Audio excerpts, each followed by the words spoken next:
Shelby County Schools presents Budget Talks.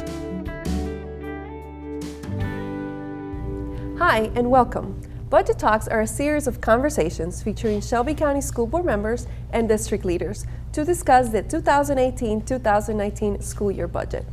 This Budget Talk segment features School Board member Shante Avant, Superintendent Hopson, and our Chief Financial Officer Lin Johnson. Thank you so much for being with us. Glad to be here. Thank you for having us. Absolutely, we love it, and we love that the three of you took the time to be able to be here with us and then share the very important process that we're going through as a district. Board Member Avant, I wanted to start with you because as a board member, you're the voice, and as a board chair, actually, you're not only the voice just for your constituents, but you're the voice for the entire board and the entire community. So I wanted to get a little bit of your perspective of how does that collaboration work with your community to ensure that that gets across the way you want to?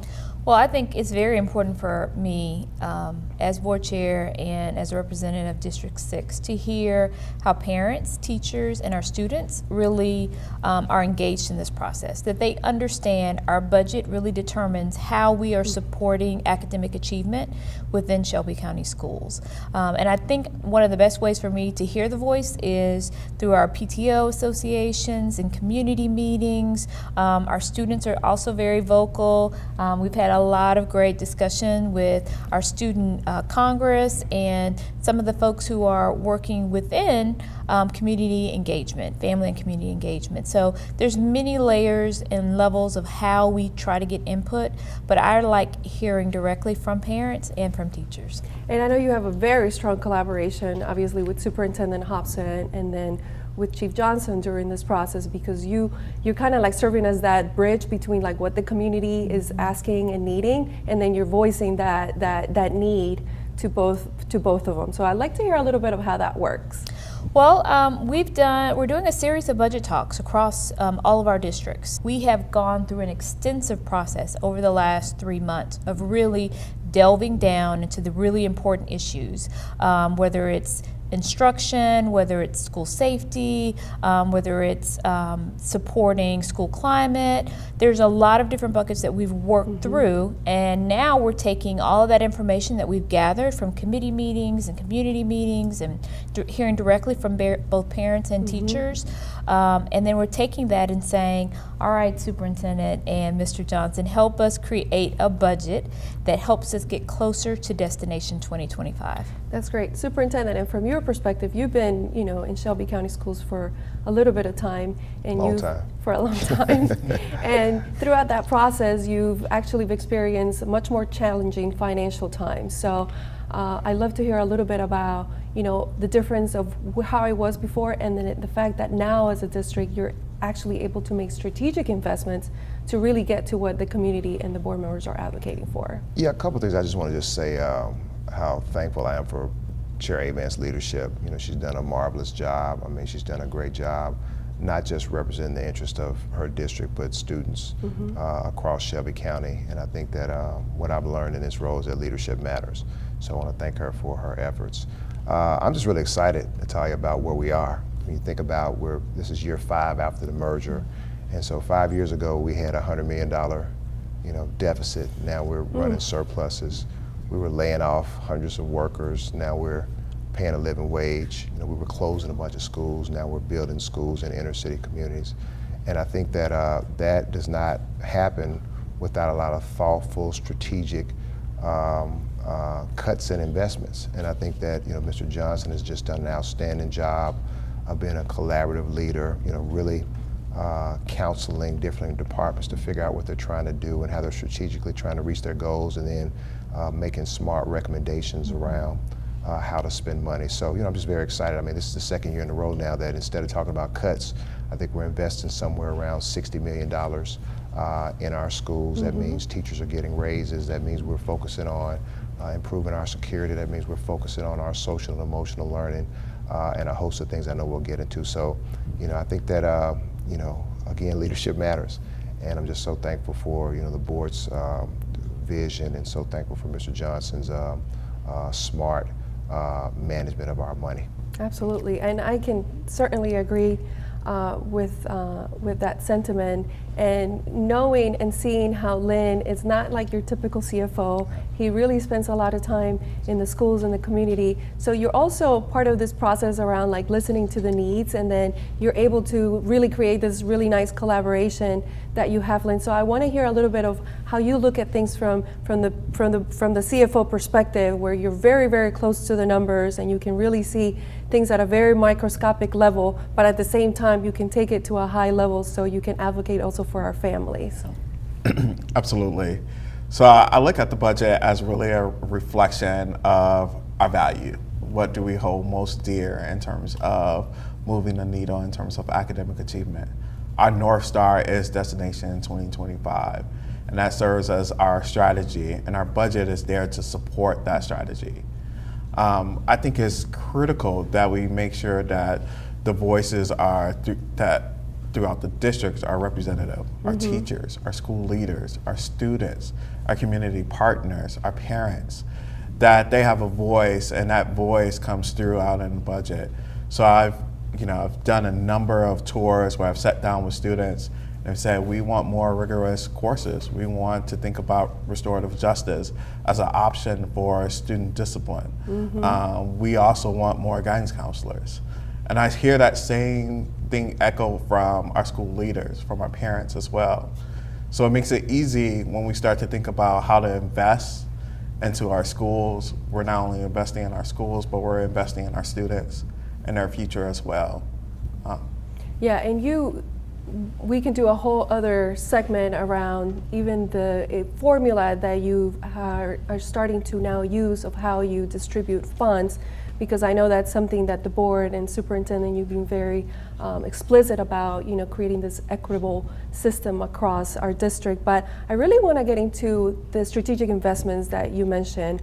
There's about $66.2 million in strategic investments, ranging from various things, from pre-K all the way to our college and career readiness redesign, specifically around school safety and learning environment, because we know that's a topic that, particularly lately, due to the incidents and the unfortunate situations that we've seen in our country, school safety in particular is an area of concern. Talk to me about a little bit of that, that investment and what you're doing there. Part of that investment is really around not only making sure that our schools are safe, and that's from an infrastructure standpoint, but it's also how we engage community. So it's behavior specialists, it's our summer learning academy. We want to make sure that our communities see our schools as not only safe havens, but also they see them as a way for them to be engaged in community.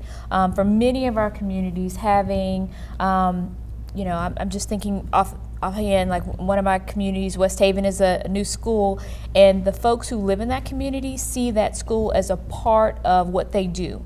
I mean, Mr. Gross, who lives 2 doors down, is at the school volunteering 3 days a week. So a part of school safety is also how we engage the community to really look out on behalf of our kids, but also to help us to make our schools the best that they can be. Right. And you're looking at things from all perspectives. And Superintendent, I know high quality instruction, it's obviously something that your academics team has really taken on, and you're really making some specific investments in that area. Can you describe a little bit what those look like? Yeah, I think just to annotate what Chair Avant said, I think all we kind of broke these down in different categories for ease of discussion, but they all really work together.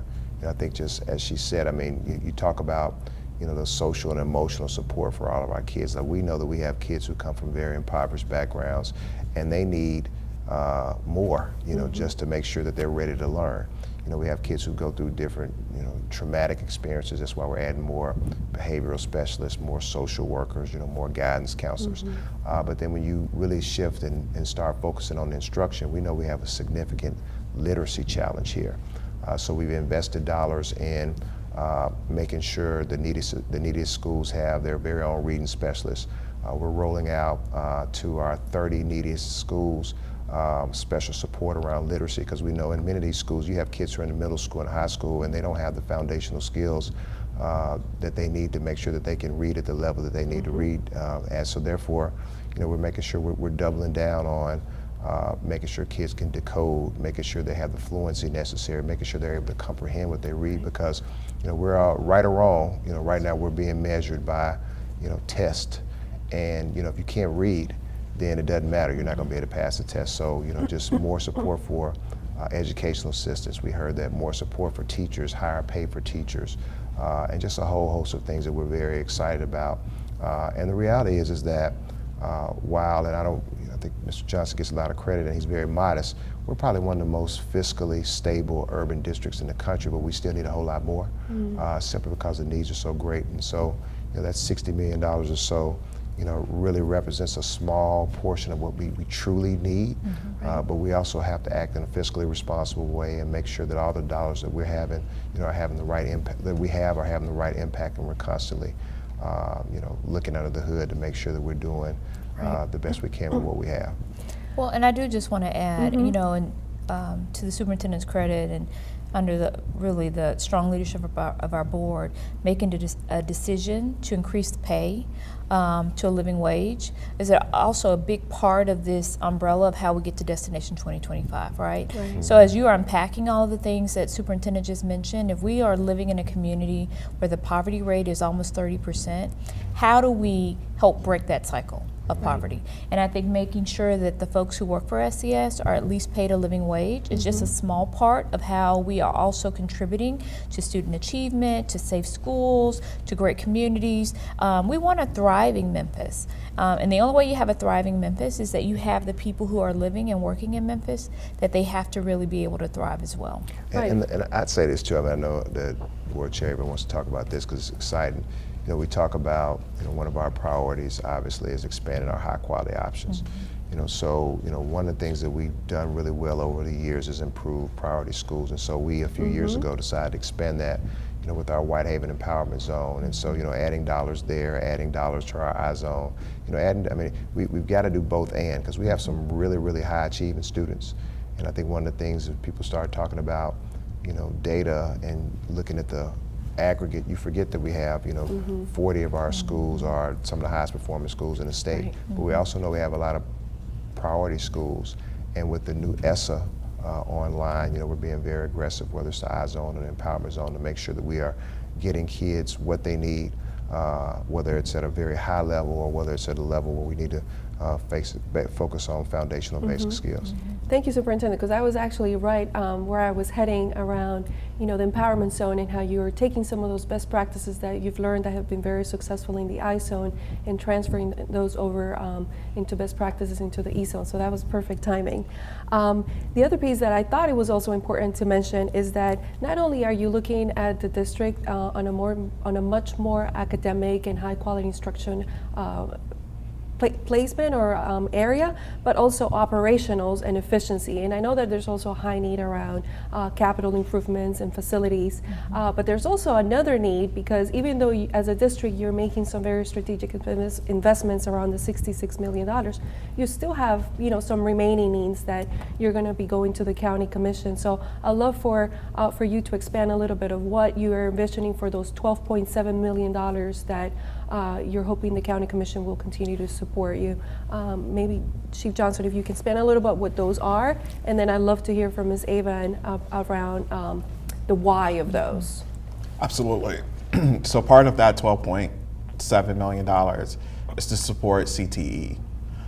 We feel like this is a huge lever for not only the school district, for our kids, but for also the city of Memphis and Shelby County as well. There's research to say that for every $1 that's invested in the CTE program, it produces $2 for that local economy. So we feel that this is important. The second is literacy as well, and both Chair Avant and Superintendent Hopson talked about the focus that we have on high quality instruction and literacy currently. And the third is we want to ensure the safety of our kids, and we're also investing in school safety and student safety as well. That's right. And Ms. Avant, you talked about the need of addressing students in the whole spectrum. So I think this goes right in alignment with the literacy and the CTE investment that represents what the community has been asking as well. Oh yeah, I think for Shelby County Schools, I would love over the next 4 years for us to make an economic statement.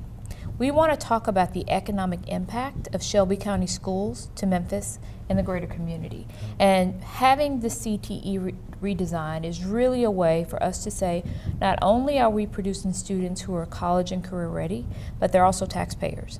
And they're folks who are contributing to the economic development of this city, to the revitalization, the continued revitalization, because cities change, they evolve. And so we want our students to be prepared to go to college, but we also want them to be prepared for 21st century. And so jobs of 20 years ago are not the jobs of today, and they won't be the jobs of tomorrow. But we need to make sure that our students are really ready and prepared to go to work and or to college. And so having the CTE redesign has been a very thoughtful process amongst board members and amongst community members and advisory committees to really understand of the 7 industries that are going to be high wage and high growth, how we prepare our students to be ready for that. I think it's impressive the way you are approaching education, which is a little bit different. And Memphis has always been, in Shelby County in general, has always been considered as a very innovative and very like ground zero for education reform. And I think it's because of, you know, leaders like yourselves that are looking at education not only as a district perspective, but really as a staple of the community, and schools really serving as hubs within their areas that they're located to not only educate children, but really serve as a hub of information for our communities and our families. So thank you for what you do for our community. Just to wrap up, I'd love to hear a little bit more around how can we get our families a little bit more engaged, not only through the budget process, but more in general into education. I know, Ms. Avant, you're a passionate parent, you're super active, Superintendent, you as well. I know Chief Johnson is too. So I'd love to hear a little bit about, you know, how, you know, some recommendations from your end, and then also specifically around the budget process, because there are some important dates and things that are coming down the pipeline. So I would like to use this opportunity for our audience to be informed about that. Well, you know, as a parent, one of the first ways I'm involved in my daughter's school, Bellevue Go Bobcats, is really through the PTO.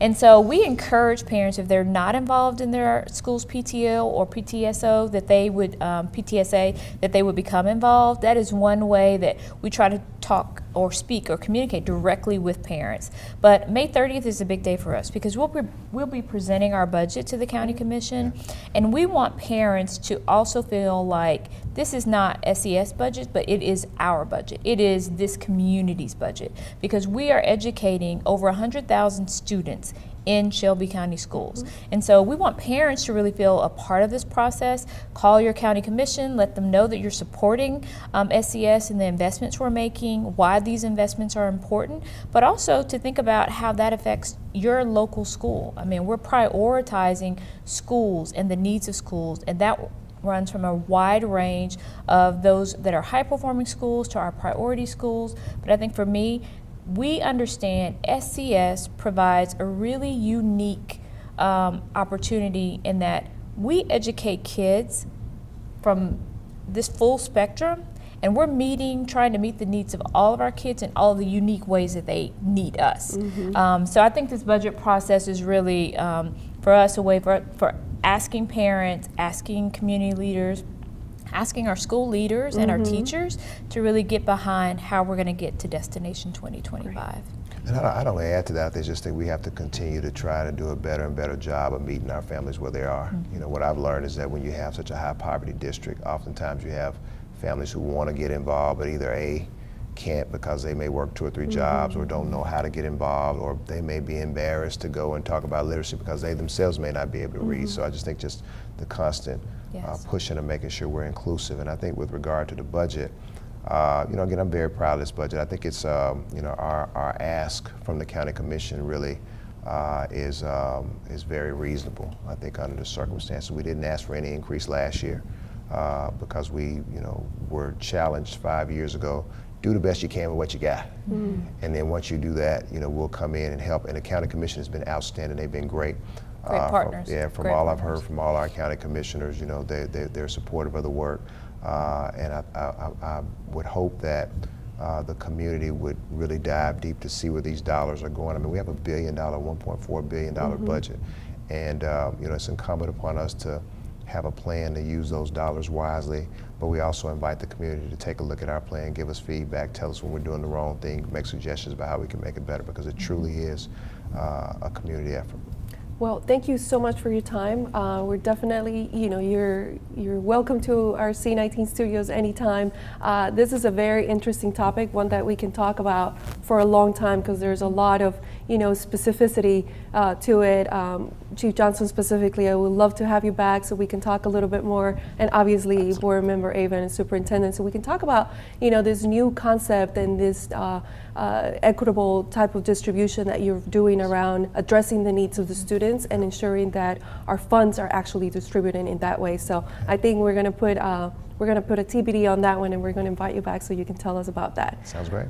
Thank you so much for watching today's Budget Talk, and to watch the full series, visit thevoiceofscs.com.